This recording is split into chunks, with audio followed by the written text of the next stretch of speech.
Stéphane. Oui, bonjour Ilana et bonjour aux auditeurs téléspectateurs de Radio J. Merci beaucoup Stéphane d'être avec nous. Alors est-ce que c'est aussi comme ça que vous considérez les choses, la démonstration d'amitié, on va dire, même plus que de l'amitié, hein, désormais un partenariat inéluctable entre Israël et les États-Unis avec ces frappes américaines, Stéphane?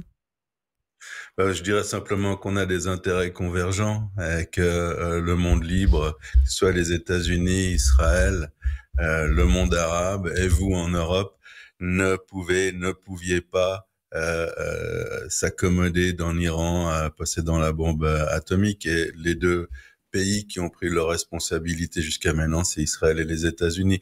Le reste, c'est du remplissage, c'est beaucoup de ruses. Ouais. Un jour, on enseignera la manière dont Donald Trump a amené avec son copain Netanyahou les frappes avec des manœuvres de diversion dignes des plus hauts faits de la Deuxième Guerre mondiale. Enfin, c'était très très fort, mais ça c'est du remplissage. L'essentiel, c'est les intérêts communs, Ilana. Alors est-ce qu'on a une idée de l'impact porté justement par ces frappes contre l'Iran? À quel point ça a impacté justement les installations nucléaires en Iran, Stéphane? Ils sont à genoux, Ilana. Et puis depuis avant la frappe américaine, il y avait pendant 30 heures, il n'y a pas eu d'attaque contre Israël de la part de l'Iran. Et pendant que nous bombardions sans discontinuer leurs installations militaires, de missiles balistiques et nucléaires, s'ils avaient eu de quoi répondre, ils l'auraient fait. Mais maintenant, la situation est un petit peu complexe, c'est-à-dire que le régime iranien a visiblement trois choix. Soit nous envoyer des missiles comme ils l'ont fait à 3 heures du matin aujourd'hui, un missile. Alors, ça fait pas beaucoup de dégâts au niveau stratégique, ça change rien. Mais en n'ayant rien en main, en étant à genoux, comme je viens de le dire, si chaque semaine ils envoient 3 missiles, ils peuvent interrompre le cours de notre vie normale. Ouais. Il y aura bien entendu pas de touristes en Israël. Et puis pour finir, ça pèserait sur notre économie, Ilana. L'autre possibilité, c'est qu'il s'attaque à Israël uniquement, c'est-à-dire qu'il propose de s'attaquer et de se venger contre les États-Unis, mais on n'a rien vu jusqu'à maintenant.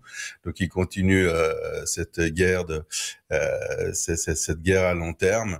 Et puis la troisième possibilité, c'est de parvenir à un accord de cessation des hostilités. Voilà les trois choix qui s'offrent Ouais. au régime de théocratie iranienne. Malheureusement, même en étant à genoux, comme il n'y a pas d'intervention au sol, on peut pas renverser un régime uniquement avec des bombardements aériens. Et pour eux, ils pourraient rester dans cette phase, dans cette manière d'agir, c'est-à-dire à sprayer quelques missiles par semaine. Oui.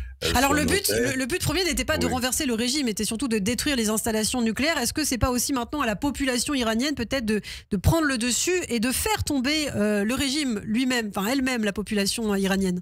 C'est clair, Ilana. Bien sûr, avec notre aide, parce qu'en face de la population iranienne, il y a une armée de centaines de milliers de soldats, de ce qu'ils appellent les Basij, qui sont en fait les SA iraniens, et bien sûr des gardiens de la révolution. C'est à eux de se bouger, mais on ne sait pas si quelqu'un va se dresser parmi le peuple iranien pour donner le coup de grâce. C'est un risque. Il y aurait quand même beaucoup de morts. Et ce sont nos amis. Ce serait idyllique. Mais pour nous, cette option de changer le régime, elle vient répondre à ce que j'ai juste exposé. C'est-à-dire que pour l'Iran à genoux, avec presque plus de missiles balistiques, avec l'infrastructure nucléaire complètement détruite, avec rien en main, ils peuvent quand même nous envoyer 3 missiles par semaine et ça interromprait totalement notre vie en Israël. Donc on a besoin d'une réponse. On va pas envoyer 200 000 soldats à Téhéran, ça c'est pas possible. Et notre réponse, c'est de continuer à les frapper les représentations du régime, bien sûr pas le peuple iranien, jusqu'à ce qu'ils comprennent et jusqu'à ce qu'ils acceptent un traité. Merci beaucoup pour cette analyse ce matin, Stéphane Dufat. Merci d'avoir été avec nous. Pas facile aussi de s'élever contre ce régime. L'Iran qui a exécuté d'ailleurs hier un homme reconnu coupable de coopération avec les services de renseignement israéliens qui a été pendu en pleine rue. C'est comme ça que ça se passe en Iran, malheureusement, aujourd'hui. Vous restez avec nous sur Radio J. Radio J.